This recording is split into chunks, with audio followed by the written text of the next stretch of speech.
Hey guys, so I decided to make a little video today about philosophy of mind, and in particular I want to talk about the materialist position, which essentially goes like this: that everything is ultimately reduced to matter.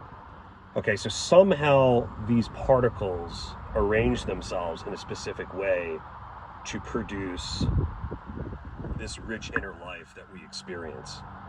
But if you think about it, a particle doesn't know that it's a particle. Okay, it's not saying, I'm aware that I'm a particle, and it's not contemplating questions about beauty, justice, and truth, and whether or not God exists.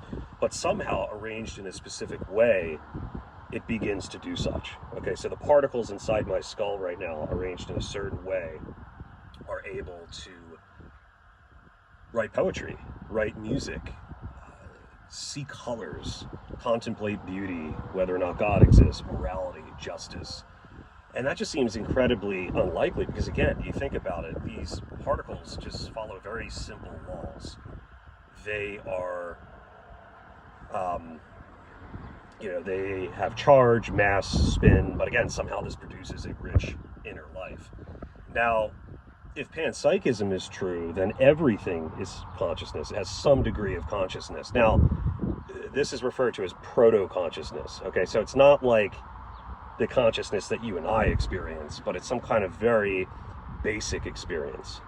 All right, but this position, one objection would be the I think it's called the combination problem, actually, which says, how can these tiny bits of stuff, these particles, arrange themselves to produce these experiences, right? And another position would be idealism, which says that basically consciousness is the fundamental ground of all reality. Like Kastrup defends this, that we might be within a universal mind, but we're like disassociated thoughts of that mind or something like that.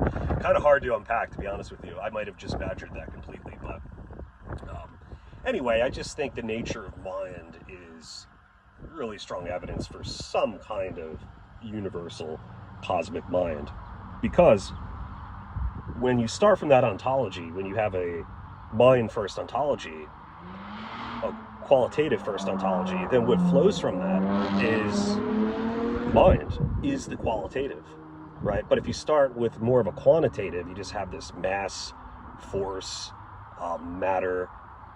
If that's your first ontology and then somehow mind comes out of that, that seems backwards to me. It doesn't seem correct.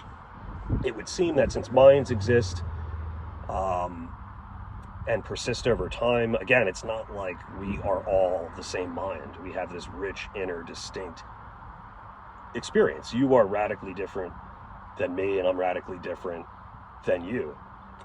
It would seem that the ground of all being, the ontology of it, would have to be some kind of mind. It wouldn't just be this kind of blind matter.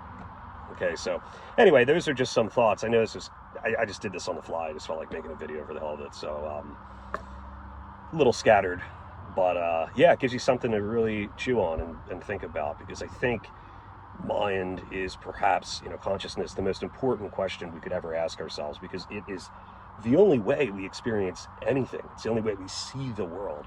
Okay, so it's perhaps the most important question of all. But I think consciousness is a strong reason to believe in God, to believe in a universal mind-like foundation.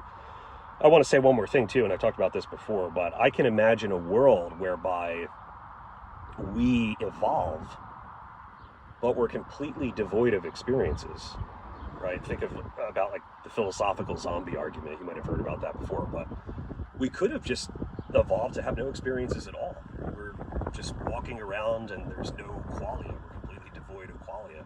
That seems at least plausible to me, but we're not. We have this rich inner subjectivity that is undeniable, unless you take a eliminativist position, which says that it's just an illusion, but then you're using your own consciousness to deny consciousness. And then how can you believe that it's an illusion? Because your belief in the illusion is in itself an illusion.